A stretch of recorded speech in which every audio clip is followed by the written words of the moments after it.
ऐसे प्यार हमारी जान तू करेलू चाहे काहे हमके पता न रहे कि के तहर साहे और कुछ नहीं बोल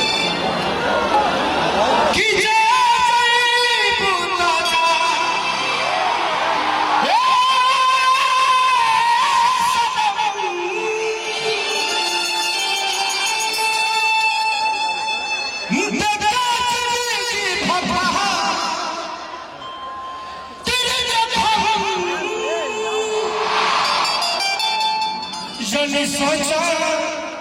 हमारे बारे में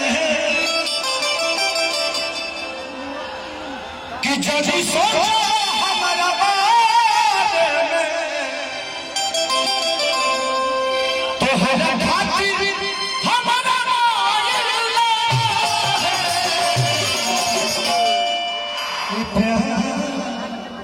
कल है बरसों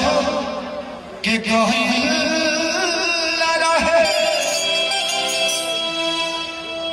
प्यार कल है बरसों के कहीं लगा है भुला गई वैसे जैसे भाग लगा है वो प्यार है क्या जिसको इंसान भूल जाए सुबह का गया शाम को आ जाए उसको भूला नहीं कहते हैं सही नहीं सुबह का गया कोई शाम को घर वापस आ जाए उसको भूलने नहीं बोलते हैं समझे नहीं तो जहाँ आप सुबह तक गई थी हम भी सुबह तक जा सकते हैं ना बिल्कुल बिल्कुल जा सकते हैं शाम को हम भी आ जाएंगे फिर हम वही काम करेंगे सुबह से जो आप कर रही थी वही हम भी शाम तक करेंगे चलेगा ना तो हमारे कहने को पातर बुझाता आइएगा कम ब्यास ज्यादा मुझे कुछ वर्ड याद आ रहा है क्या जो मैं आपके लिए बोलूंगी क्या कि मुस्की पिरा के लो भाई कि जैसन सोचले रही हम वैसन सकीले बरपा गई नहीं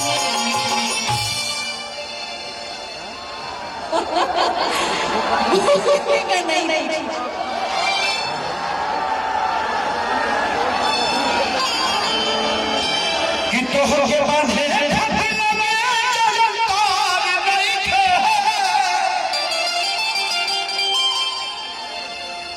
कि हमारा में पहुंचे में कवनो मंदार नहीं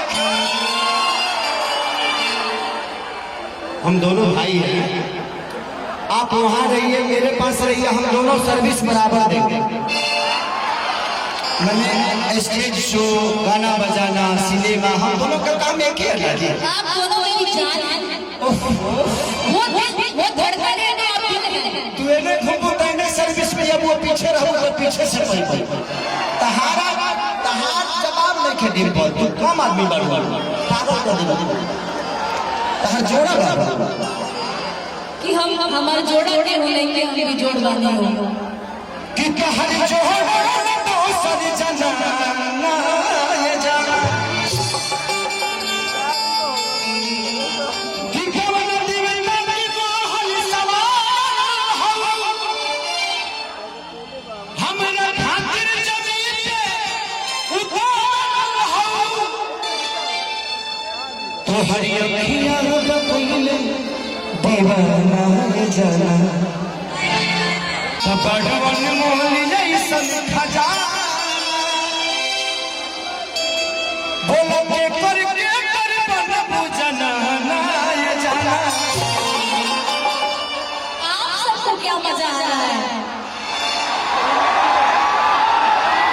एक बना मार चिल्ला रहा है तनी पिए का भाई मैं खाना बोलो के करके कर बनबू जनाना ये जाना तनी लेबे दे हमरा के माजा लीजिए ना मजा, मैं तो हूँ यहीं पे, आप लीजिए, मैं देने के लिए रेडी हूँ। तू बोला तू हमें के विकी डोनर बुझाता है अपने के सानी लीगन ना मैं सनी नहीं बड़ी पिंपल सिंह करती हूँ बॉस। हमनी के कहीं शुरू हो जाए से उतर जगह पर किनारे घर दुआर जब बाबा कइले उन्हें कइले के कौन काम भाई लोग का कही इतना मोबाइल चलता हमनी के एको को अंग वायरल हो जाए तो दिक्कत हो जाए कोई अंग वायरल नहीं होना चाहिए तुम अपना अंग अपने पास रखो मेरा अंग मेरे पास रह जाए है ना कि तहरा संगे खिंचावल फोटो आज ही आई बारात टोली में गोली मार दे कि तहरा चलते सपना के छोड़ दे कि तहरा चलते सपना के छोड़ दे आज ही